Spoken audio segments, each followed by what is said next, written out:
오늘은 요한계시록 20장으로 가겠습니다. 요한계시록 20장.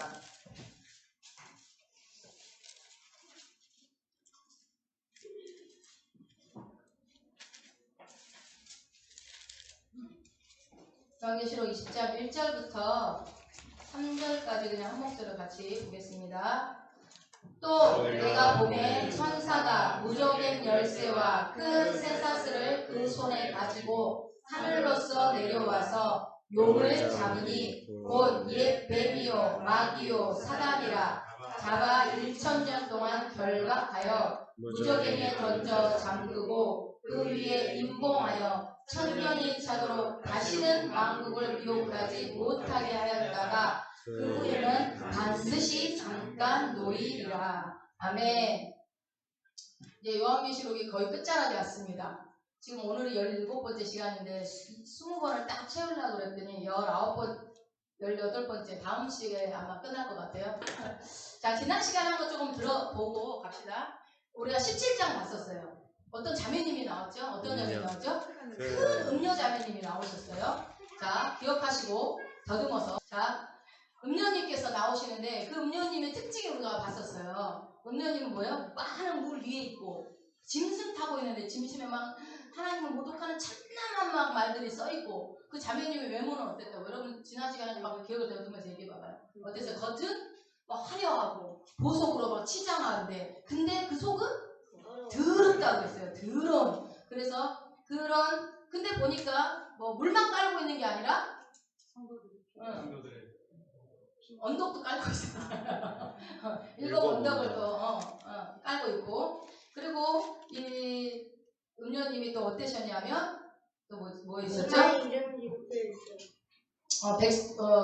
많은 물이 먹는 물이 아니고 뭐 어떤 물이라고 그랬죠? 백성과 무리와 열국과 방언들이 그러니까 나라들을 깔고 앉아있는 여인인데 겉으로 보기에는 뭐였죠? 13장에 우리 봤던 것처럼 겉으로 보기에는 이제 뿔이 있고 어린 양이 예수님처럼 보이는 것처럼 했지만 그 사실은 예수님이 아니었다 하는 것처럼 이 사람도 비슷한 거예요. 겉으로 보기에는 굉장히 예수님처럼 보이지만 말만 하면 사탄의 소리를 하는 그런 얘기를 했고 왜 이 이 여자가 누구냐라고 했을 때 우리가 뭐라고 결론 내렸었죠? 이 음료는 큰 음료는 로마라는 큰 나라를 지칭한다고 했어요. 그래서 머리가 7개고 뿔이 10개. 머리가 7개고 뿔이 10개는 설명 안 해도 알죠? 이제 더 이상 설명 안 할게요. 많은 나라를 다스리고 이마에는 뭐라고 딱 써붙어 있다고 그랬죠? 이미라 큰 바벨론이라 땅에 음료수를 가져가고 이러면 곤란해요. 다음 시간에 못 끝내요. 바벨론이라고 써있다고 그랬죠. 그래서 이 바벨론 왜 그 많고 많은 나라를 이스라엘 백성들을 괴롭혔던 많은 민족들이 하필 왜 바벨론이라고 그러느냐. 그리고 왜 음남이라고 안 그러고 어떤 남자로 칭하지 않고 여자로 칭하냐. 그 설명들을 지난 시간에 드렸어요. 그래서 데모신이 있는데 로마의 기원 기억나세요? 네. 발음 잘하라고 그랬잖아요. 데모신 시블라. 네. 욕하지 마세요 저한테. 똑바로 발음하세요. 그 시 자매님께서 계시는데 그분이 어떻게 된다고요? 그 나라를 세웠던 그러니까 그 뿌리가 올라가면 아세라. 그 다음에 우리 뭐였죠? 아세라시라고 뭐였죠? 바알신. 네, 그 뿌리가 바로 이 로마를 세웠던 세운 것이 그 뿌리가 들어간 구약에서부터 있었던 그 바알신과 아세라신에 근거한다라는 얘기를 했습니다. 그래서 로마라는 이 바벨론이라는 나라를 로마를 바벨론으로 지칭했던 이유 중에 하나는 이 바벨론이라는 나라와 이 로마가 유일하게 무슨 짓을 했다고 그랬죠? 성전을 파괴하는 일을 했다. 그러기도 했고 또 이 바벨론의 왕이 누구라고 그랬죠? 초대 왕이 느부갓네살 왕이 어떻게 됐다고요? 뭐 이렇게 주관식으로 물어보면 안 되겠죠? 이 바벨론 왕은 느부갓네살 왕은 왕 중의 왕, 최고의 권력과 최고의 왕이었던 이 느부갓네살이 한 번에 그 바벨론 성이 무너져 내렸다라는 얘기를 했었죠. 그거 혹시 기억나세요? 네. 왜 그랬다고 그랬죠? 뭐 때문에 그랬다고 그랬죠? 그 강대국 나라가 왜 그랬다고 그랬죠? 하나님의 뭐 때문에? 말씀 한마디 때문에. 너는 이제 왕위에서 이제 떠났다라고 한마디 때문에 바벨론 왕이었던 느부갓네살이 한순간에 짐승처럼 하나님의 말씀 한마디면 그렇게 된다 라는 얘기를 했습니다. 이제 이 역사적인 배경이나 이런 것들은 여러분 제가 지금 다 설명을 못 해드리지만 어찌 됐건 간에 왜 요한계시록에서는 바벨론이라는 설명을 하고 있고 또 왜 큰 음녀라고 얘기했고 여러분들이 이 묵시문학이다 보니까 문자적으로 해석을 하면 잘못 해석이 될 수 있는 것들을 풀어드리는 거였었어요. 그 다음에 우리 아까 다시 이게 말씀드릴게요. 데모신 여신이 마그나 마테르인데 시벨레 키벨레라고도 한다고 그랬어요. 그러니까 우리나라의 당군 같은 존재라고 했습니다. 그랬기 때문에 큰 음녀라고 표현을 했고, 그러니까 생각해보면 이 요한계시록을 쓴 요한이 하나님의 계시를 받아 쓰긴 썼지만 기가 막히게 잘 쓰지 않았어요? 보면 그 묵시문학으로 어쨌든 성도들한테 지금 죽어가는 초대교회 성도들한테 힘을 내라고 하는 편지를 보내는 거예요. 이게 지금 편지지니까 문학 장르 중에 하나가 편지였잖아요. 그러면 목적이 있었을 텐데 그 목적도 이루어야 되고 들키지 않아야 되고 빗대어서 설명해야 되고 그러니 666이 나올 수밖에 없고 그리고 이런 큰 음녀 바벨론이 나오는 게 다 이해가 되는 거예요. 근데 이 배경 자체를 모르고 요한계시록을 읽으니까 읽을 때마다 항상 몰라. 10번 읽어도 몰라. 그렇게 모르면 100번 읽어도 모르는 거예요. 근데 요번에 끝까지 다 보고 나면 아마 요한계시록이 제일 재밌어질 수도 있어요, 여러분. 벌써 재밌어지고 있죠? 네, 재밌어요. 네, 재밌어요. 저도 재밌어요. 자, 그래서 1시간 안에 망해버렸다, 바벨론처럼 그런 비유로 해서 얘기했던 거였고, 오늘은, 이 정도, 지난 시간 거는 이 정도로 하고요. 자, 오늘은 어떤 얘기를 드릴 거냐면, 여러분들이 666만큼이나 관심 많은 거 하나 풀어드리려고 해요. 오늘 졸면 안 돼요. 오늘 잘 들으셔야 돼요. 666만큼 여러분 요한계시록에서 관심 많은 거 있잖아. 적그리스도? 적그리스도 관심 있어요? 적그리스도는 귀신이고 사단이지 뭐. 천년왕. 그렇지. 천년왕국. 새하늘과 새 땅. 천년왕국 안 궁금했어요? 있어요.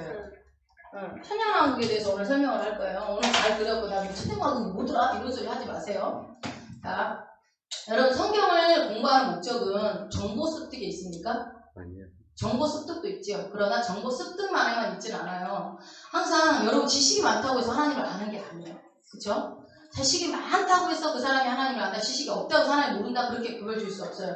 하나님에 대해서 정보를 갖는 것과 하나님을 아는 건 틀려요. 맞습니까? 그쵸? 그래서 하나님에 대해서 하나님의 말씀에 대해서 바른 지식을 갖게 되면요. 반드시 나타나는 특징이 있어요. 아, 저 사람 성경 많이 알아. 저 사람 성경 몇 독했대. 야, 저 사람 교회 몇 년 다녔대. 어디에서 공부했대. 박사학위 때. 뭐 했대. 박사학위 몇 개가. 이런 거는 여러분 진짜 무식한 소리예요. 왜냐하면 우리가 이게 말씀을 배울 때 저도 늘 오늘 오전에 주일학교에서 나눴지만 우리가 지식을 많이 채우는데 하나님은 그거를 기뻐하시는 분이 아니에요. 그러나 특별히 사도 바울과 같이 지식이 많은 사람들은 또 그런 방면으로 쓰시고 특별한 목적으로 쓰시는 분들이 있지만 우리는 모든 사람들이 내가 막 지식으로 막 모든 걸 판단하려고 하고 많이 하면 저 사람 믿음 좋은가 보다 이렇게 판단하는데 그렇지 않다. 하나님을 아는 것과 지식하고는 비례하지는 않는다. 그렇다면 하나님의 말씀에 대해서 바른 지식을 진짜로 바른 지식을 갖게 되면 어떤 특징이 나타날까요? 여러분? 겉으로 막 아는 게 많다는 걸 자랑할까요? 아니요. 그렇지 않아요. 말을 한다 할지라도 가르치는 일을 해야 되니까 아는 자기 지식을 방출을 해야 되겠죠? 그런데 그런 하나님에 대해서 바른 지식을 갖고 있는 사람의 특징은 뭐냐면 그 사람이요. 곧 말씀이 되어가요. 자, 그 사람 자체가 뭐가 되어간다고요? 말씀이 되어가요. 특징은. 그러니까 이 사람 막 성경 지식은 굉장히 해박한데 삶이 안 바뀌어져 있으면 그 사람 뭐예요? 하나님 모르는 사람. 그렇게 보면 되는 거예요. 삶으로. 그러니까 단지 지식과 정보를 갖는 것이 아니라 그 사람 삶 자체가 하나님을 닮아가야 되는 거예요. 여러분, 그러니까 우리가 이렇게 말씀을 듣는데 목적은 뭐예요? 내가 바뀌어지려고 말씀을 듣는 거예요. 변화되려고. 그래서 내가 자체가 성경이 돼야 되는 거예요. 맨날 와서 말씀을 열심히 듣는데 삶을 안 바뀌어. 그것도 대단하신 거예요. 어떻게 하면 안 바뀌어? 그러기도 힘들잖아요. 계속 있다가 바뀌어지죠. 그래서 그 사람이 그러면 나 겉으로 보기에 바뀌어지는 척 할 수 있잖아요. 교회에서. 그러면 뭐 집에서는 다르고 밖에서 다르고 그게 아니라 또 특징이 있어요. 정말 말씀이 그 온전하게 들어간 사람의 특징은 뭐 해박한 지식이 없다 할지라도 그 사람이 가는 곳마다 회복의 역사가 일어나요. 그 사람이 가는 곳마다 치유가 일어나요. 그 사람이 가는 곳마다 위로와 권면의 말씀이 쏟아져요. 그 사람이 있는 곳에 화평이 있어요. 내가 하나님 만난 사람인지 안 한 사람인지 나는 가면 막 분위기를 흐려버리고 막 찬물 끼얹고 막 그런 건지 한번 잘 생각해 보세요. 그 사람이 가는 곳마다 은혜가 넘쳐요.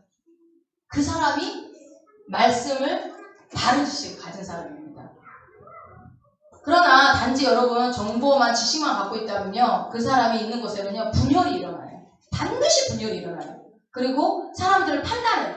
정죄해요. 그리고 구분짓기 시작해요. 상, 중, 하 이런 식으로 사람을 구분짓습니다.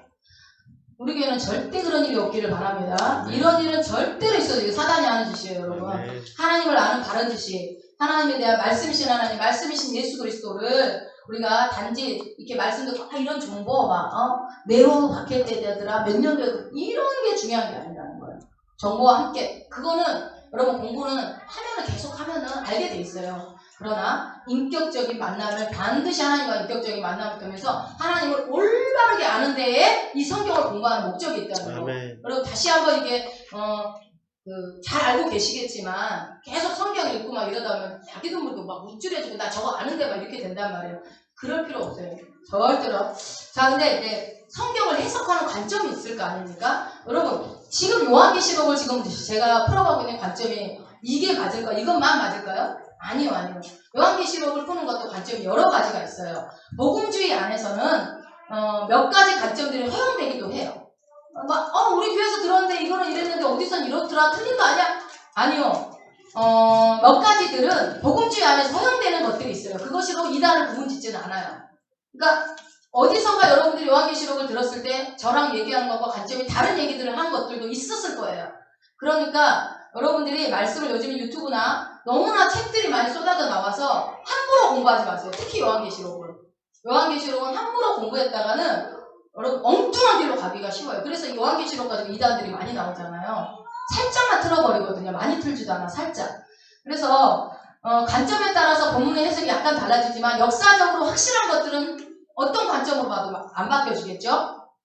그래서 여러분들이 성경 공부를 할 때는 내가 뭔가 유튜브를 이걸 듣겠다 할 때는 목회자들한테 물어보고 이거 봐도 되는지 들어도 되는지 확인하시고 그리고 공부를 하더라도 아무 성경 공부 우리는 뭐 갈 일도 없지만 바빠서 혹시나 그런 주변에 있으면은 그 목회자들한테 물어보고 하고 가능하면 이 안에서 해결하는 게 제일 좋아요. 엉뚱한 데서 엉뚱한 거 배워가서 분위기 더 흐트러뜨리기도 하니까.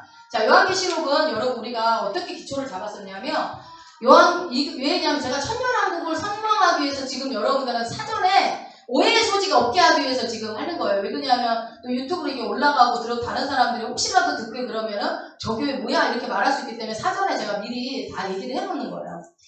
요한계시록이 기록되어진 그 당시에 사도 요한이 요한계시록을 기록할 때에 그 요한계시록을 기록할 수밖에 없었던 역사적 상황이 있었잖아요. 그 다음에 역사적 배경이 있었고 종교적인 배경이 있었단 말이에요. 그 배경을 가지고 요한계시록을 살펴보자고 제가 처음에 얘기를 했어요. 그렇게 기초를 다져놨었고요. 그리고 그러나 이것이 요한계시록을 보는 제일 유일한 관점은 아니라는 사실.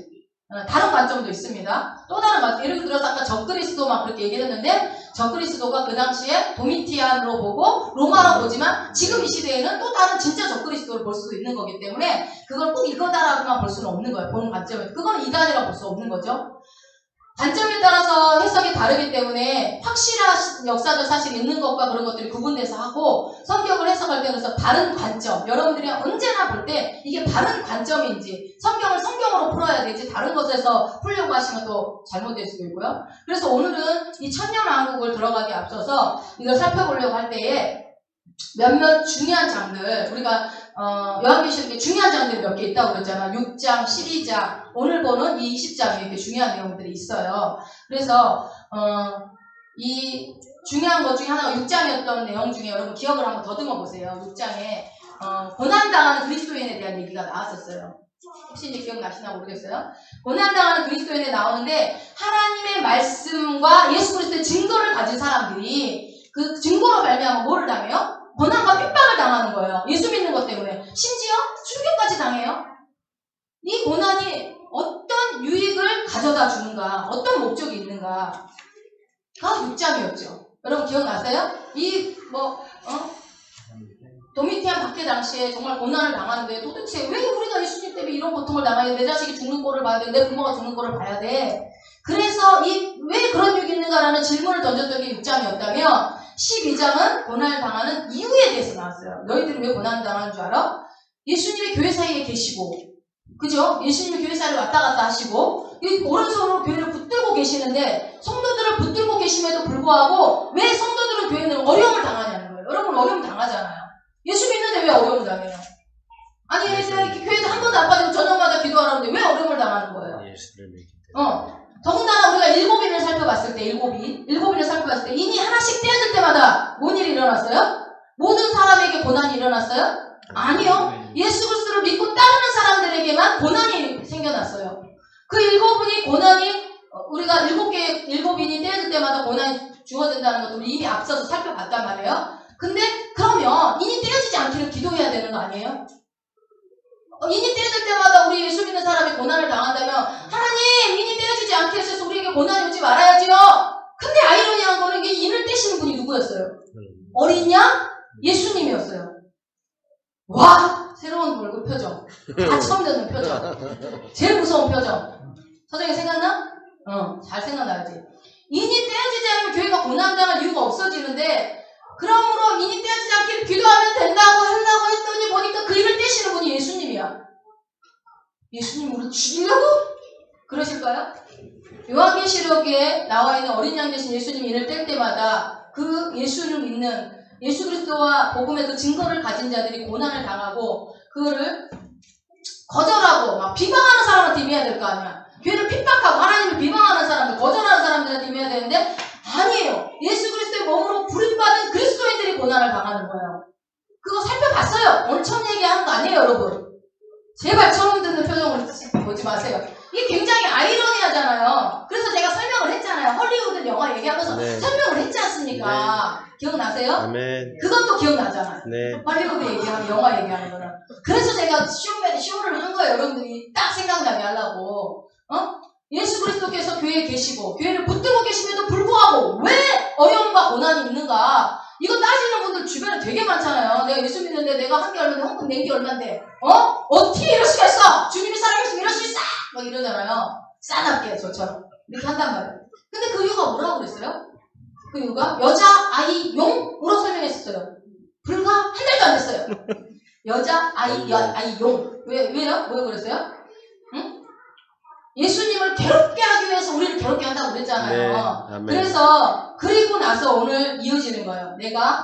여러분 예수 그리스도의 그걸 여자아이 용으로 해서 그래도 예수님이 몸으로 우리가 부림을 받았기 때문에 내가 예수님과의 관계 때문에 우리가 예수님의 몸이잖아요. 지체잖아요. 머리 대신 예수 그리스도를 그 관계 때문에 어쩔 수 없이 우리가 고난을 당하는 거다. 주님 때문이다. 모든 건 다 예수님 책임이다. 라고 얘기를 했어요. 그래서 하나님께서는 이 고난으로 말미암아 우리가 믿는 자들의 고난으로 말미암아 예수를 믿지 않는 사람들을 구원하기도 해요. 그렇습니까? 우리가 고난을 당하지만 내가 막 고난을 당함으로 해서 믿지 않는 우리 가족의 누군가가 또 구원받기도 하기도 해요. 그렇지만 그렇다 칩시다. 그래서 고난은 그래도 고난인 거예요. 고난은 어려워. 그렇다고 해서 여러분 그게 고난이 좋사오니 고난을 주시옵소서 이러기가 쉽지 않다는 얘기예요. 아멘. 고난을 감당하기에는 사실은 너무 벅차고 두렵고 여러분 인생의 가장 큰 고난 한번 머릿속에 떠올라봐. 내가 정말 죽기 살고 그 시간만큼은 정말 다시는 돌아가고 싶지 않은 그 시간들이 있지요? 없어요? 난 젊어지고 싶어요? 20대로 돌아가고 싶어요? 그렇지 않 정말 그때 생각하면 막 이가 가는 사건 있어요? 없어요? 정말 너무 힘들고 생각도 하기 싫고 막 아프고 막 생각만 해도 아프고 그런 시간들 있잖아요. 없다면 앞으로 올 겁니다. 걱정하지 마세요. 아멘. 빨리 있다고 그래. 안 오게. 그러면 그때는 벅차고 두렵고 무섭고 어렵고 피하고 싶어요. 정말 고난이라는 거는. 그런 상황 속에서 여러분 내가 그리스도인에서 어떻게 살아야 되냐는 거예요. 그런데 어떻게 살아야 되냐. 저도 고난을 겪어봤는데 그때 어떻게 살았나. 생각도 하기 싫어. 돌아가고 싶은 마음도 없고. 이 그리스도인으로서 이해 안 되는 일이 너무 많아요. 우리 삶 가운데. 그런 상황과 고난과 박해와 어려움과 가난과 질병과 전쟁과 헐벗음과 굶주림까지는 아니고 우리가 얼마나 지금 인간관계나 모든 어려움 가운데 이 땅에 우리가 예수 믿음에도 불구하고 당하고 살아간단 말이에요. 그러면 그 속에서 그거를 인을 뗄 때마다 허락되어진 거고 예수님이 뗀 거고 그럼 예수님 관계 때문에 그럼 우리는 그리스도에서 어떻게 살아야 되냐? 어떻게? 심각하게 한번 생각을 해봐봐요. 그냥 막 기도만 하면 돼. 그렇게 답을만 여러분에게 딱 주기보다 한번 생각을 하면서 가보자고. 자, 어떻게 살아야 하는가가 오늘 다룰 내용이에요. 자, 계시록 20장에 가보면 1장부터 3절까지 보니까 다시 우리 1절을 한번 읽어봅시다. 20장 1절. 또 내가 봄에 천사가 무저갱 열쇠와 큰 쇠사슬을 그 손에 가지고 하늘로 서내고. 네, 보니까 사도 요한이 보니까 천사가 무저갱 열쇠하고 큰 쇠사슬 상상을 해보세요. 큰 쇠사슬을 가지고 그 손에 가지고 하늘에서 내려왔대. 사슬이 뭔지 알죠? 쇠로 만든 거. 긴 줄을 갖고 왔대요. 무저갱에서 지옥행에서 열쇠를 갖고 왔대. 무저갱 열쇠를 가지고 내려왔어요. 자, 막 애니메이션 본다고 상상하면서 한번 해보면 그림이 그려지겠죠? 2절. 용을 잡으니 곧 예 뱀이요 마귀라고도 사단이라 잡아 1000년 동안 결박하여. 야호! 용이 잡혔어요. 맞아요? 용이 누구예요? 마귀. 사단으로 우리는 정의를 했죠. 요한계시록에서 사탄이라고 했어요. 마귀라고도 하고 그렇게 나오죠. 용이 잡혔어요. 신난다. 여러분 안 신나요? 용이 잡혔는데 신난다. 드디어 사단이 잡혔다. 누가 와가지고 천사가 쇠사슬을 가지고 와서 꽁꽁 묶어버리는 거예요. 그래갖고 하나님이 잡아버렸어. 누구를? 사단을. 그래갖고 어떻게 했대요? 1000년 동안 사단이 잡아 1000년 동안 1000년 동안 결박했대요. 1000년 동안 어디다가 잡아서 묶어놨다는 거예요. 가둬놨다는 거예요. 여러분 이 1000년이라는 것은 1000년은 진짜 1000년일까요? 문자적으로 1000년일까요? 아니요. 요한계시록에서 1000년은 수많은 셀 수 없는 시간을 얘기합니다. 긴 시간을 얘기해요. 그러니까 1000년이니까 시땅 해갖고 1000년 이렇게 계산하면 안 돼요. 여기서 이 1000년은 셀 수 없는 수많은 시간들을 얘기할 때 1000년이라고 표현합니다. 1000년 동안 그러니까 우리가 알 수 없는 시간만큼 마귀를 잡아서 결박을 해놨대요. 누가? 하나님께서. 근데 보니까 잡아 1000년 동안 결박해. 3절 한번 읽어볼까요? 무적에게 던져 잠그고 그 위에 인봉하여 1000년이 차도록 다시는 만국을 미혹하지 못하게 하였다가 그 후에는 반드시 잠깐 노이리라. 아니 여기서 보니까 1000년 동안 어떤 기간이 정해져 있어요. 그냥 하나님이 쇠사슬을 가지고 와서 무적의 열쇠와 쇠사슬을 갖고 와서 마귀를 잡아갖고 영원히 가뒀대더라. 야호! 하고 끝날 텐데 1000년이라고 어떤 셀 수 없는 시간이긴 하지만 기한이 정해진 거 보니까 뭔가 끄럽직하지 않아? 뭔가 껄쩍지근이야. 왜요? 뭔가 이게 끝이 있다는 거잖아. 이 마귀가 계속 다시는 안 나오게 잡혀있는 게 아니야. 영원토록 가두지 않았다는 얘기니까. 그러면 얼마나 좋겠는가. 그런데 긴 시간이 1000년인지 뭐 어떤 시간이냐니까 끝이 있다는 얘기예요 지금. 그러니까 약간 찝찝해. 안 찝찝해요? 찝찝해. 영원이라고 했으면 좋은데. 그래서 이 1000년이라는 긴 시간인데 마치 끝이 있는 것 같아요. 그런데 그 끝은 어떻게 돼요? 보니까 3절 끝자락에 뭐라고 그랬어요? 잠깐 나와! 사단이 다시 나오는 거예요. 잠깐. 1000년 후에 사단이 다시 나온대요. 하나님께서 사단을 잡기는 잡았는데 아직은 영원히 잡은 건 아니야. 1000년 동안 긴 시간 동안 잡아가도 되는데 1000년이 차고 나니까 잠깐 놓아준대. 왜? 뭐 궁금하지 않아? 왜? 한번 잡았으면 끝이지 왜? 근데 영원히 또 놓이는 게 아니라 잠깐 놓는데요. 잠깐. 자, 이게 좀 불안해. 안 불안해요? 좀 불안해봐요. 네. 응. 자.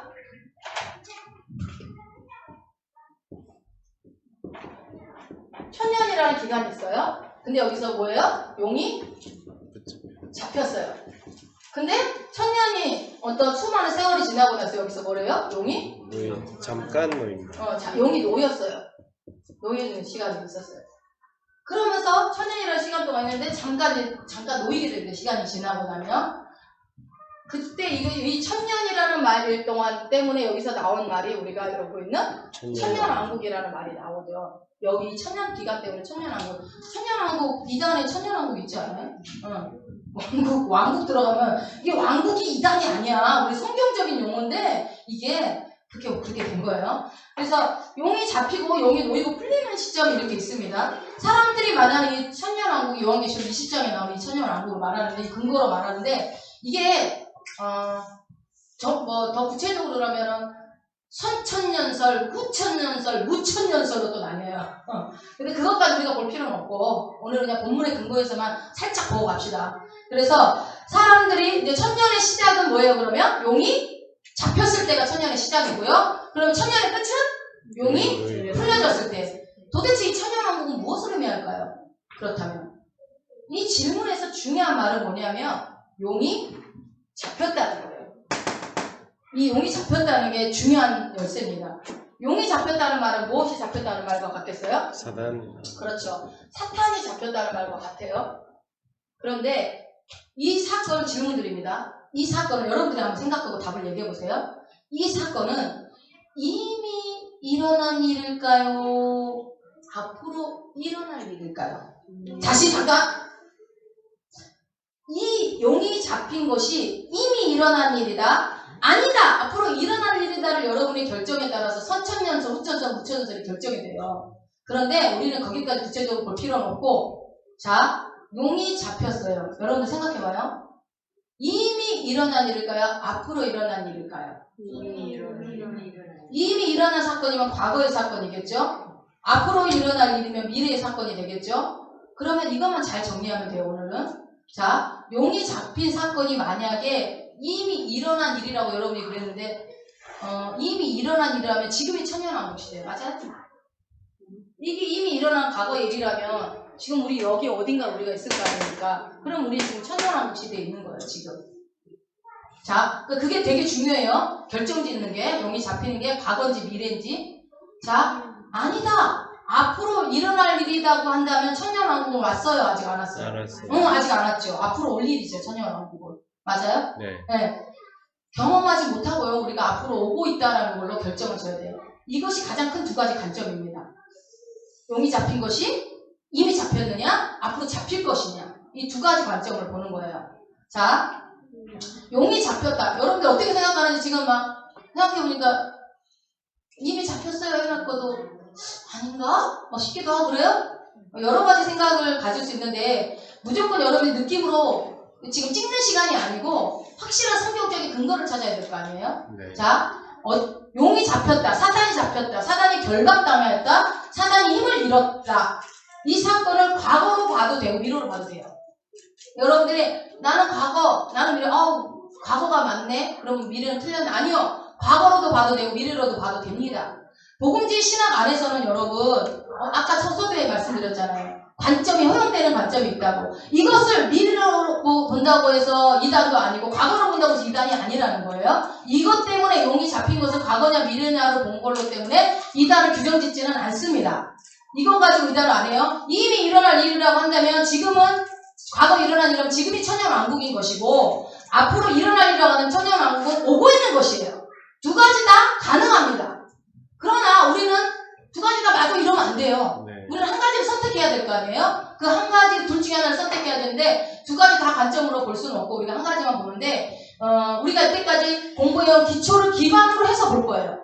아까 서두에 얘기했죠. 요한계시록은 이러이러한 기초를 두고 우리가 시작했습니다. 이러한 역사적 배경을 기반으로 해서 도미티안 바퀴를 역사적 배경으로 보고 우리가 했습니다라고 했습니다. 그것을 기준으로 해서 우리가 요한계시록 천년왕국을 해석할 거니까 여러분들이 혹시나 어디서 들었던 얘기가 틀리거나 아니면 어디서 들었을 때 좀 틀리다 그런다고 해서 막 저 와서 죽이려고 하지는 마세요. 아시겠죠? 자, 용이 잡힌 오늘 이거 중요한 사건. 여러분 이거 이제 아시죠? 다시는 없어. 끝으로 가서 클라이막스. 다음 시간에 완전 클라이막스지만 오늘이 중 클라이막스. 그러니까 좀 잘 들으세요. 자, 용이 잡힌 것은 이미 일어난 사건이냐 아니냐 앞으로 일어날 사건이냐를 우리가 결정했는데 이미 일어난 사건으로 본다고 한다면 이것을 용이 잡힌 것을 뭘로 볼 수 있을까요? 모르겠어요. 예수 그리스도의 십자가. 초림으로 볼 수 있겠죠. 용이 잡혀서. 그래서 과거라고 그런 거 아니었어요, 여러분? 아니었어요? 맞죠? 예수님이 오셔서 십자가에 죽으시고 승천하시고 부활하셔서 용을 잡았다! 라고 보는 거 예수 그리스도의 초림으로 보는 거죠. 그죠? 아니에요? 네. 부활, 승천까지 다 포함한 것을 용이 잡힌 걸로 관점으로 보는 거예요. 여기까지 이해 안 되신 분? 저 빼고 다 되죠? 네. 자, 그리고 앞으로 일어날 사건으로 보는 것은 예수 그리스도의 뭘로 볼까요, 여기를? 재림으로 보겠죠, 재림으로. 재림으로 보겠죠. 용이 잡힌 것이 초림이냐, 재림이냐, 예수님의 재림이냐. 그러면 만약에 용이 잡힌 때를 예수 그리스도의 초림으로 보신다면 용이 풀려난 사건은 그럼 언제일까요?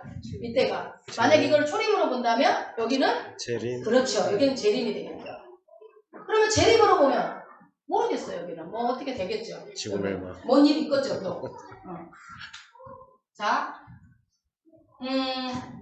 예수님이 그러니까 만약에 보면 이 사건 때 재림 때 예수님이 다시 오실 때 누가 풀려난다는 거예요? 그러면 용이 잠깐 풀려난다는 거예요. 이 초림으로 봤을 때 잠깐 풀려나는 거죠. 이 둘 중에 어떤 것이 본문에서 말하고 있는 건지 우리가 생각하면서 한번 말씀을 들어보세요. 자, 용이 잡혔다. 자, 우리 한번 것으로 한번 결정해볼까? 과거일까요? 미래일까요? 나는 과거다 하시는 분. 아니야, 나는 미래다 하시는 분. 자, 둘 다 맞다고 그랬어요. 어떤 관점과 상관없어요. 그러나, 자, 안 든 사람 뭐냐? 조른 사람.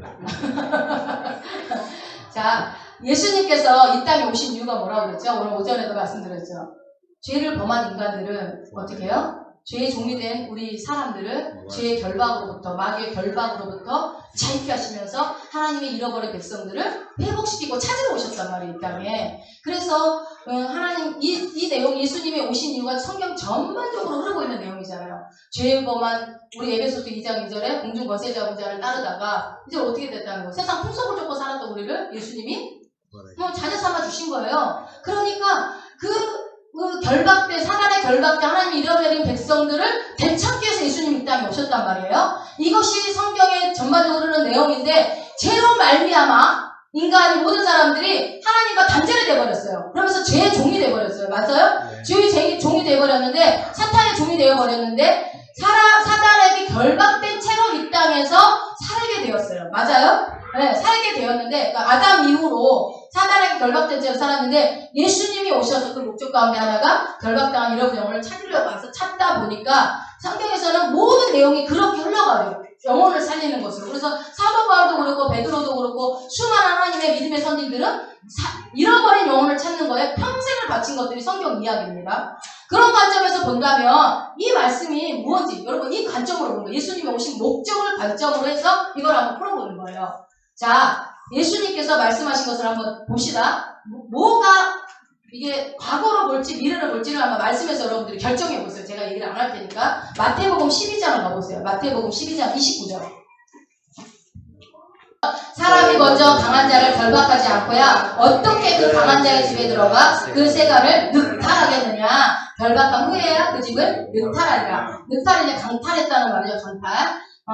예수님께서 이 땅에 오신 목적 가운데 하나가 사단에게 결박된 하나님의 백성을 다시 되찾기 위함이라고 말씀드렸어요. 그런데 사단에게 결박된 하나님의 그 사랑하는 자녀들, 백성들을 되찾기에 먼저 해야 될 일이 있었다. 뭐라고 그래요? 그러니까 그 자녀들을 결박하고 있는 그 강한 자를, 그 사탄을 먼저 어떻게 해요?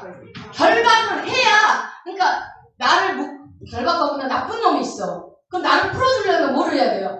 이 나쁜 놈을 먼저 제거해야 내가 풀어줄 거 아니에요. 그래서 우리 영화를 보면 어벤져스들이 가가지고 먼저 이렇게 하고 구해보잖아요. 그런 것처럼 그 말씀이에요. 그 말씀 마태복음 12장 29절에.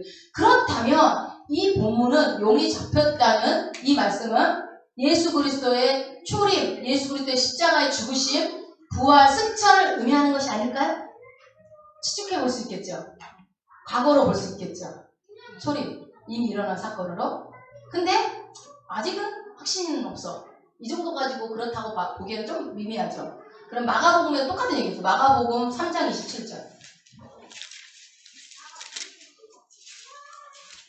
읽어봅시다. 똑같아요. 사람이 먼저 강한 자를 결박하지 않고는 그 강한 자의 집에 들어가 세간을 늑탈치 못하리니 결박한 후에야 그 집을 늑탈하리라. 먼저 사단을 결박해야 된다고 또 말씀하시죠. 그러니까 이런 말씀이 2번씩이나 반복됐다는 것은 굉장히 중요한 말씀이기 때문에 반복이 되겠죠, 성경에서. 근데 딱 맞아, 용이 잡혔다라는 말씀으로 딱 맞아 떨어지지 않다고 그래서 하나 더 봐요. 그러니까 누가복음 10장. 누가복음 10장 17절 18절. 누가복음 여러분들이 잘 아는 얘기예요. 누가복음 10장에 17절 18절 읽어봅시다. 주여 주의 이름으로 귀신들도 우리에게 항복하더이다. 예수께서 이르시되 사단이 하늘로서 번개같이 떨어지는 것을 내가 보았노라. 예, 예수님이 십자가에 죽으시기 전에 제자들을 2명씩 묶어서 파송을 하죠. 70명을. 70일을 전도단을 파견을 하는데 그들이 돌아와서 지금 보고를 하고 있는 장면입니다. 예수님, 우리가 가가지고요, 복음을 전했는데요, 막 예수 이름으로 귀신도 쫓고 병도 고치고요, 막 복음이 전해지는데요, 막 그랬어요! 하고 막 자랑을 하는 거죠, 지금. 주 이름으로 우리가 막 하니까 귀신들이 살려줘! 막 했다고. 그런 얘기가 나오는데, 그러니까 예수님이 뭐라고 해요? 나도 봤어. 사단이 하늘에서 번개같이 떨어지더라.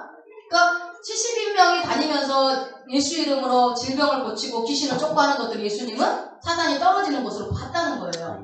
네. 예수님이 이미 보셨다. 무엇을?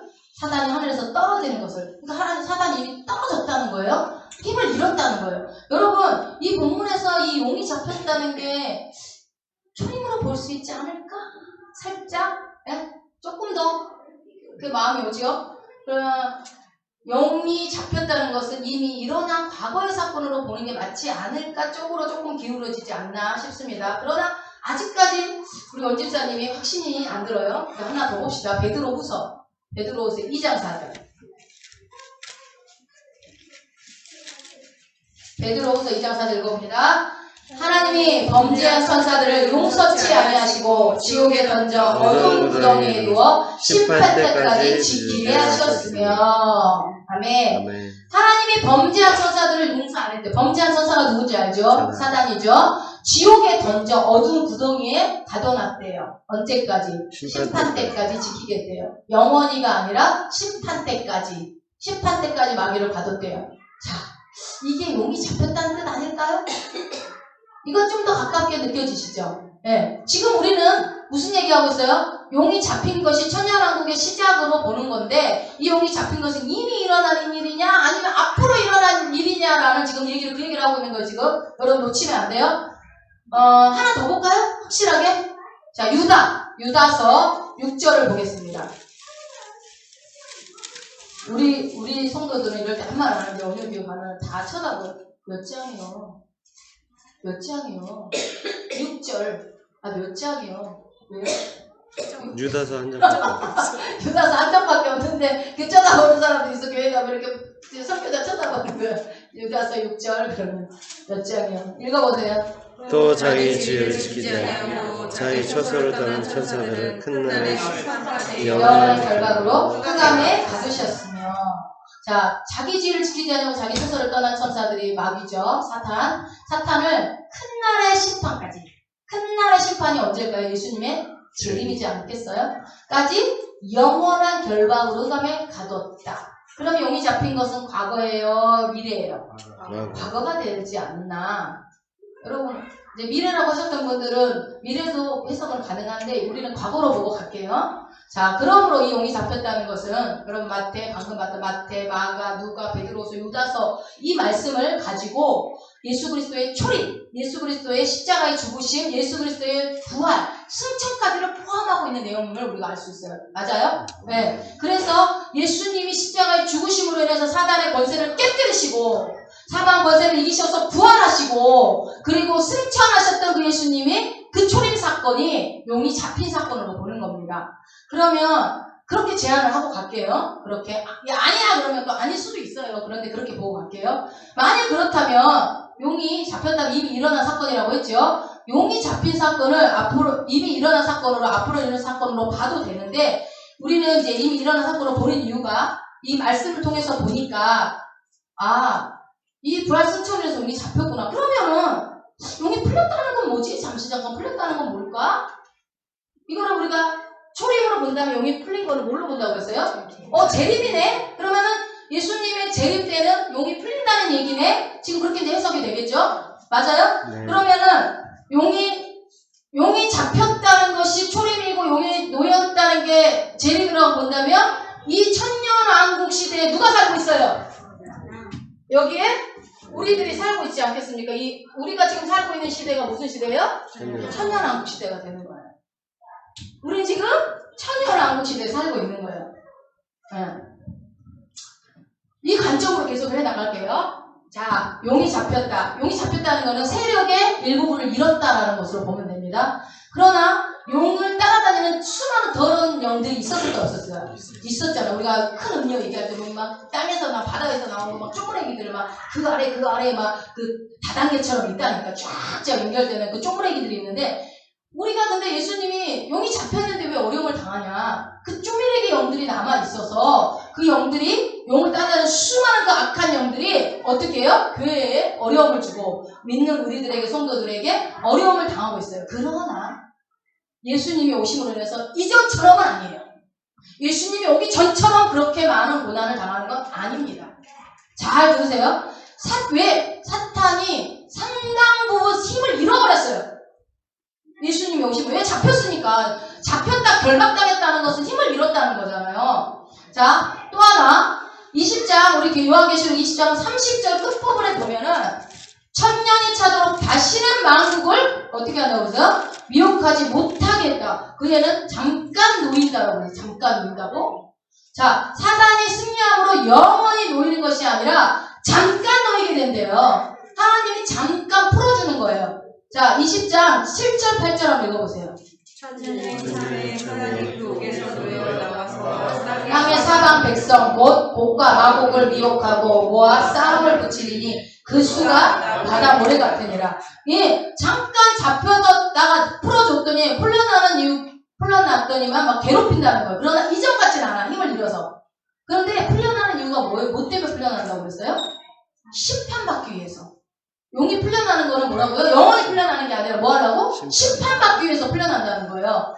자, 이미 일어난 사건으로 한다면 용이 잡혔다, 사단이 잡혔다, 예수 그리스도의 초림과 십자가 사건, 십자가 사건이고 우리가 살고 있는 시대가 천년왕국이다. 용이 잠깐 풀렸다. 예수 그리스도의 재림 때다. 그때 영원히 풀리는 것이 아니라 심판받기 위해서 잠깐 풀리는 거다. 자, 그래서 사단을 놓아주기 위해서 하는 게 아니라 영원한 결박을 위해서. 지금은 천년이라는 기간 동안 잠깐의 결박이었지만 재림되셔서 용을 잡을 때는 어떻게 한다? 풀어놓을 때는 심판해가지고 영원한 심판 가운데, 영원한 결박 가운데 가두려고 잠깐 풀어놓는다는 거예요. 자, 여러분들이 이해를 돕기 위해서 쉽게 설명을 하면, 만약에 사탄이 감옥에 갇혀있다고 해봅시다. 감옥에 갇혀있다고 한다면 재판을 받으려면 감옥에서 받아요? 재판장에서 받아요? 그렇죠. 재판장까지 오려면 어떻게 해야 돼요? 문을 열고, 새창살 문을 열고 나와야 돼요. 재판장까지 와서 심판을 당해야 되는 거예요. 그런 개념으로 이해하시면 되는 겁니다. 그러면 딱 이해가 오죠? 그래서 뭐 새창살에서 나와가지고 재판장까지 가는 그거를 갖다가 우리가 풀려났다고 볼 수는 없는 거잖아요. 그래서 이 뒷부분에 보면은 어디 나와있죠? 또 내가 크고 흰 보좌와 그의 앉으신 자를 보니 땅과 하늘과 앞에서 비하여 한데 없더라. 결국 어디로 가냐면 크고 흰 보좌 앞, 하나님의 보좌 앞으로 끌려가는 거예요. 누가? 사탄이. 그러니까 20장에 나온 내용들이 다음 부분에 나온 내용이 그거예요. 영원한 심판을 받을 거야. 누가? 사탄이. 그 얘기를 하는 거예요. 자, 그러면 천년이라는 이 천년왕국 기간 동안, 이 천년이라는 시간 동안에 사탄이 회개했을까요? 잡혀있는 동안에?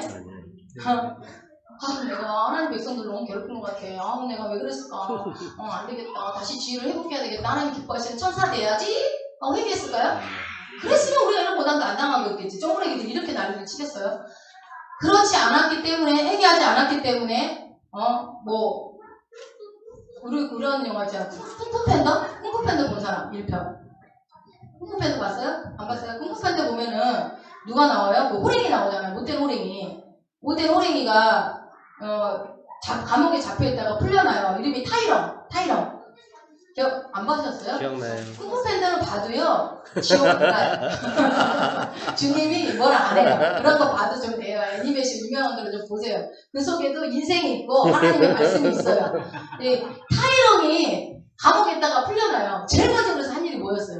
복수? 복수하러 가지. 나를 잡아놓은 우리 사부를 잡으러 가야 되겠다고 해서 복수를 하러 간단 말이에요. 똑같아요. 그런 개념이야. 마귀가 1000년 동안 결박돼 있으니까 풀려날 때 어떻게 했어요? 이씨, 나를 잡아놓았어. 내가 어떡하든 간에. 내가 지금 방금 그때 8절에 막 마곡과 막 모래스가 같이 몰려들어서 막 괴롭히는, 막 발악을 하는 거야. 발악을. 응.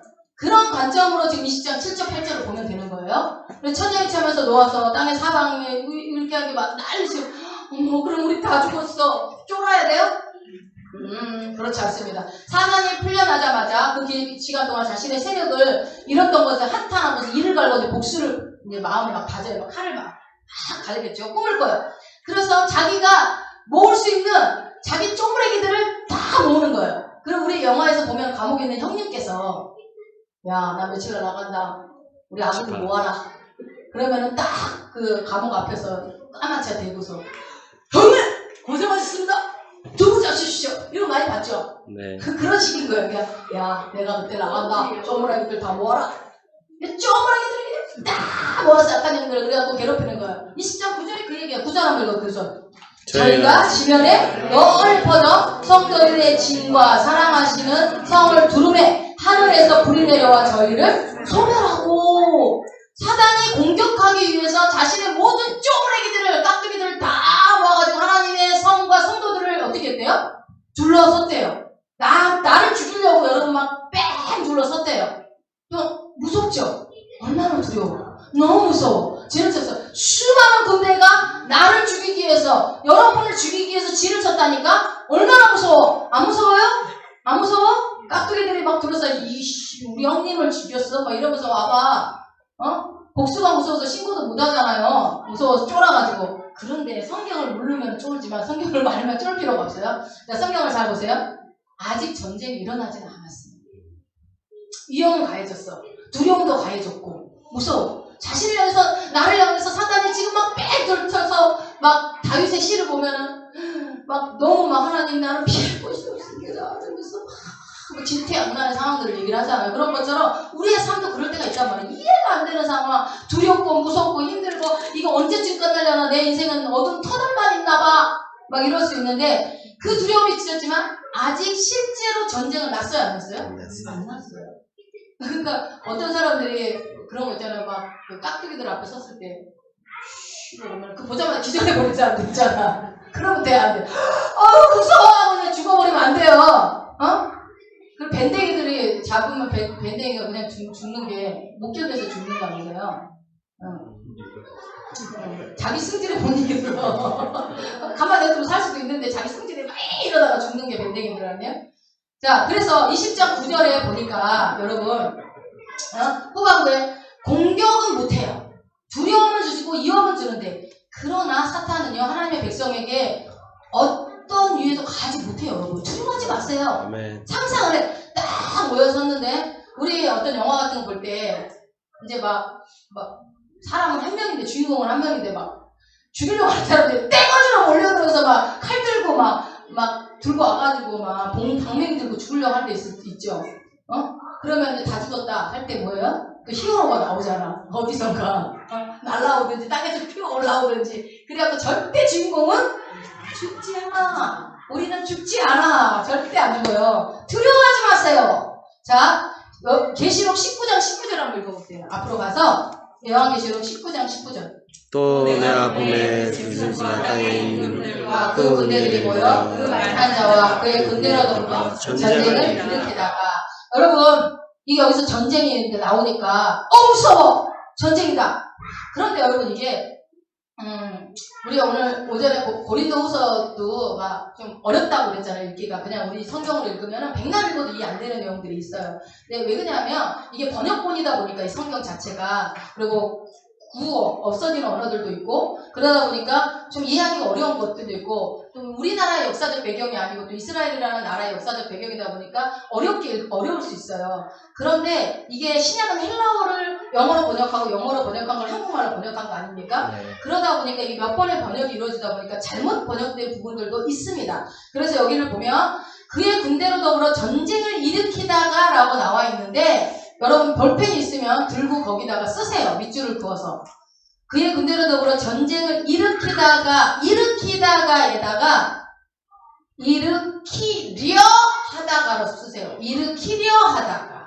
원래 헬라어 성경에는 이 단어가 막 뭐뭐 하려고 할 때라는 단어가 들어가 있어요. 그런데 우리나라는 그냥 일으키다가 이렇게로 그냥 확 번역을 해버렸어요. 근데 원래는 뭐라고요? 그의 군대로 더불어 전쟁을 일으키려 하다가라는 게 맞습니다. 그렇게 이런 것들이 몇 개 하다 보면 있는데 그때마다 여러분들이 볼펜을 들고 있으면서 간주를 해놓으세요. 써놓으시고 주석을 해놓으시면 돼요.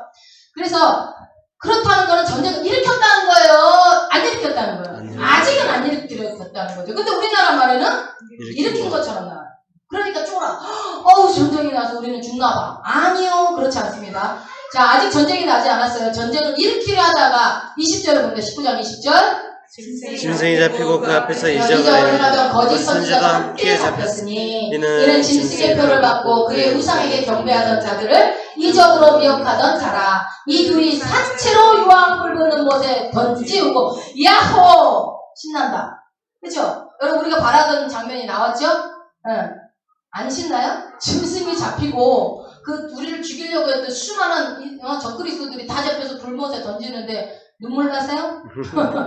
자, 거짓 선지자들도 함께 잡혀가지고, 그러니까 뭐예요? 한마디로 하나님을 거절하고 거부한 사람들 싹 다 잡혔다는 거예요. 싹 다. 짐승의 표를 받은 사람들, 짐승의 표 안 받고 하나님의 일을 받은 사람들은 죽어요, 안 죽어요?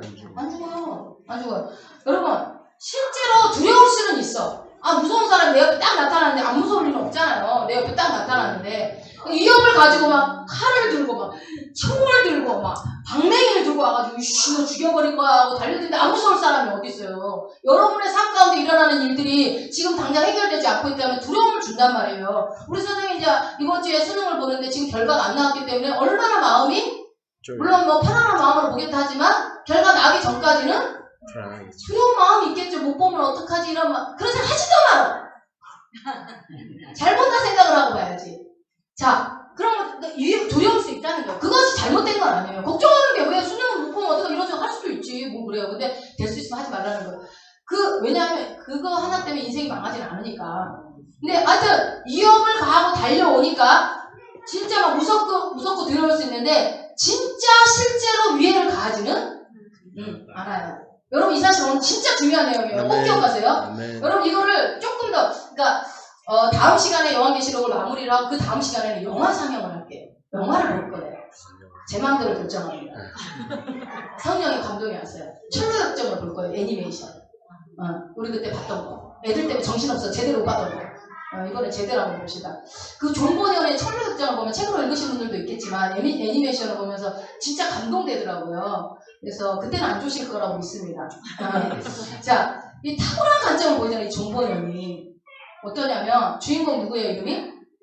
크리스찬. 이름도 잘 지었죠? 크리스찬. 크리스찬이 길을 가다가 여러분 그 장면 기억나는지 모르겠어요. 양쪽에 사자가 큰 사자. 박명호사 봤어요? 영화 봤어? 뭐라고? 여기서 봤었나? 우리 여기서 또? 또 봤어? 네. 그럼 다 기억해요? 네. 난 하나도 기억 잘 안 나는데. 다 기억나요. 그럼 넌 보지 마세요. 네. 퇴근? 퇴근. 이거 너 끝퇴근. 아니 어른들 안 봤으니까 한 번 더 보세요. 애들도 한 번 더 보고 그러면 좋을 것 같아요. 어른들 안 보셨죠? 안 보셨죠? 네. 한번 보셔도 좋을 것 같아요. 봐도 생각이 안 나요. 네? 봐도 생각이 잘 안 나요. 네, 그러니까 저도 생각 안 나요. 네. 잘 안 나요. 그러나 중요한 장면들은 또 생각나요. 얘기하고 나요. 자, 길을 가다가 양쪽에 큰 사자 두 마리가 있어요. 크리스찬이 이게 침을 걸어가는데 크리스찬 일로 와 그러는데 그 안내자가 오라고 그러는데 크리스찬이 어때요? 너무 무서워. 이 사자가 와서 자기를 물면은 내 뼈가 한순간에 으스러져서 그 자리에서 직사해 버릴 것 같아. 기억나요? 막 부르려고 그러니까 못 가겠어 무서워. 그러고 어떻게 하고 덜덜덜덜 떨고 있는데 뭐가 발견돼요? 줄이 발견돼. 사자가 끈에 묶여있네. 그래서 그거 봤어도 모른다니까. 묶여있는 거예요. 그래서 그러니까 이제 생각나요. 이렇게 길이 있으면 양쪽에 이렇게 사자가 있는데 이 크리스찬 1로 지나가는데 뭐가지? 여기 오는 게 딱 여기까지만 오는 거야 이렇게. 그래갖고 일로 지나갈 수 있어. 위협은 가하지만 절대로 해치지 못해. 해치지 못해. 어떨 때 크리스찬이 길 중앙으로만 좌로나 우로나 치우치지 않고 정중앙으로 걷기만 한다면 절대로 위해를 가지 못해요. 사자가 무섭고 한 번 씹어버리면 내 뼈까지 다 으스러 씹어먹을 것 같은 그 사자의 그 위협이, 그 어려움을 나한테 줄 것 같고 죽일 것 같은 그 사자의 위협이 나를 죽인다 못 죽인다? 못 죽인다. 정중앙으로 길을 치우치지 않고 그 길만 정도로만 간다면, 여기 조건이 있어요. 정도로만 간다면 사단이 공격할 수가 없는 것입니다. 그래서 두려워하지 말라는 거예요. 사자가 없어서 두려운 게, 없는데 가는 건 누구나 다 가지요. 그런데 있을 때 두려워하지 마. 그러나 실제로 공격을 하지 못한다는 거예요. 아우, 올라갈 때 막 팔짝팔짝 뛰고 막 엉하고 있어서. 근데 조금만 더 그 끈을 보기 전에 생각하면은, 아니 봤으면 뛰어와서 잡아먹어야지. 그걸 못하고 거기 있냐고요. 그것까지도 이제 생각을 못하는 거겠죠? 19장도 그렇고 여러분 20장도 그렇고 같은 말을 하고 있는 거예요. 그 말이에요. 그 얘기예요. 사단 잡혀요. 그리고 잠깐 풀려납니다. 그러나 두려워하지는 마세요. 절대 두려워하지 마세요. 계시록, 우리가 요한계시록 7장에서도 봤듯이 하나님의 인을 받은 사람은, 하나님의 소속으로 빡 인정받은 사람은 그 진노의 날을 누가 당할 거냐? 당한다 못 당한다? 인을 받은 사람은 결단코 그 진노가 임한다 안 임한다? 임하지 않는다라고 그랬어요. 성경에. 여러분이 정말 하나님의 인을 받은 자, 예수 그리스도가 인도하는 대로 어디를 따라가든지 따라가는 자, 그분과 예수 피로 내가 모든 내 옷이 하얗게 된 자, 여러분 그 14만 4천 24장로에 대한 특징을 얘기했었죠. 그런 사람들이 입맞은 자라고 했잖아요. 내가 그 입맞은 자라면 사단이 공격을 나한테 할 수 있다 없다? 이미 잡힌 용이, 예수님이 오심으로써 이미 용은 잡혀버렸다니까요. 그래서 뱀으로 치면 꼬리만 살아있는 뱀이라고 그러잖아요. 그래서 여러분들이 이 크리스찬처럼 중앙으로만 좌로나 우치지 않고 말씀대로만 살기만 한다면 결단코 사단이 우리를 못 끌어낸다는 거죠. 그 진노의 날에 우리한테 절대로 임하지 않는다는, 마지막 날에 우리에게 심판이 임하지 않고 구원이 임하는 거예요. 주님이 오시는 그날에 우리는 부활의 구원을 얻는 거지 심판으로 가지 않는다는 겁니다. 여러분 말씀을 쪼각쪼각 알았던 것을 오늘 딱 퍼즐을 맞추시기 바래요. 그러면 도대체 이 부분에서 우리에게 말하려고 하는 게 뭐냐? 이 요한계시록에서 이 얘기를 하는 게 21장과 22장을 보면은 이 천년왕국 시대에 하나님의 나라의 모습이 나와요. 이 천년왕국 시대에 이 천년왕국에 우리가 지금 시대에 살고 있는데 천국은 어떤 나라라고 그래서 하나님의 나라는 눈물도 없고 아픔도 없고 고통도 없고 질병도 없고 모든 진짜 그런 배고픔도 없고 헐벗음도 없는, 전쟁도 없고 기근도 없는 그런 나라에 우리가 나중에 속하게 된다고 그러죠. 그런 가증하고 속되고 제된 것들이 없는 그 나라, 그 놀라운 하나님의 축복의 나라가, 하나님의 나라가 준비되어 있대요. 아멘. 이미 완성돼 있대요. 21장, 22장에 보면 나와요. 이거 다음 시간에 이거 볼 거예요. 오늘 여기까지만 할 건데 21장, 22장을 이제 우리가 보면은 그 하나님의 나라에 대한 얘기가 나와요. 새하늘과 새 땅의 새 예루살렘에 대한 얘기가 나온다고 그랬죠. 뒷부분에. 그런데 그 하나님의 나라가 이미 준비되어 있어요. 믿으십니까? 네, 이미 완성되어 있다고. 여러분 이미 완성되어 있다고. 하나님의 나라가 이미 완성된 하나님의 나라, 시공간을 초월하여 그 하나님의 나라가 이미 완성되어 있는데 그것이 21장, 22장에 나와 있는 하나님의 나라의 모습이 이렇게 나오거든요. 21장, 22장에. 그렇다면 하나님의 나라가 다 완성되어 있고 우리가 지금 살고 있는 게 천년왕국인데 그럼 우리한테 뭐 어쩌라는 거냐? 도대체 뭘 말하는 거냐? 그 하나님의 나라는 다 완성되어 있지만 이 땅의 삶은 여전히 우리는 어때요? 가난과 질병과 고통과 아픔과 슬픔과 전세계 기근과 전쟁으로, 그렇지 않나요? 하나님의 나라는 이미 완성됐다는데 왜요? 이 땅에 왜 도대체 우리가 이 수많은 어려움 가운데 있는 것입니까? 그 얘기를 해주는 이유가 뭐예요 도대체? 우리는 여전히 고난 가운데 아픔 가운데 살아가는데 이 요한계시록에서 우리가 하고자 하는 말이 뭐냐? 그런데 하나님의 나라는 완성되어 있대. 그게 도대체 무슨 의미일까? 하나님의 나라가 완성되어 있는 것과 지금 나랑 무슨 관계가 있냐는 거예요, 여러분. 이게 우리가 성경의 마지막 끝부분인 요한계시록의 가장 끝에서 얘기하는 가장 중요한 포인트의 얘기가 나옵니다. 이것을 다음 시간에 하겠습니다. 오늘은 여기까지만 하고. 그래서 다음 시간 하나님의 나라가 이미 완성되어 있는 그 하나님의 나라가 지금 이 땅에 헐벗은 인생에 눈물과 슬픔과 아픔과 질병과 고통 가운데 이해할 수 없는 사건 가운데 살아가고 있는 나에게 무엇을 말하고 있는 것일까? 그러면 내가 어떻게 살아야 하는가? 그 고난과 아픔과 슬픔 가운데서 내가 예수 그리스도를 믿는 그리스도인으로서 어떻게 사는 것이 정답인가? 그 얘기까지 마무리하면 요한계시록이 끝납니다. 기대가 되시죠? 아멘. 이때까지 안 들었어도 다음 주에 들으면 결론이 나오니까 다음 주는 무슨 일이 있어도 졸지 마시고 빠지지 마시고 그렇게 딱 들으시면 좋겠습니다. 자, 기대가 되십니까? 아멘. 예, 저도 요한계시록의 말씀을 이렇게 준비하면서 많이 배우고 하면서 그랬어요. 모르니까 어려운 거예요. 그러니까 모르니까 하나님을 섬기는 게 신앙생활에는 어려운 거예요. 그리고 풀리지 않고 기쁨이 없는 거고. 근데 성경은 항상 우리에게 기뻐하라 그러고 너희는 그냥 감사만 하라 그러고 오늘 오전에 찾았던 말씀 중에 아무것도 염려하지 말라고 그러고 아니 어떻게 아무것도 염려 안 해? 염려거리가 그렇게 많이 주면서 하나님도 너무하시지. 근데 염려하지 말래.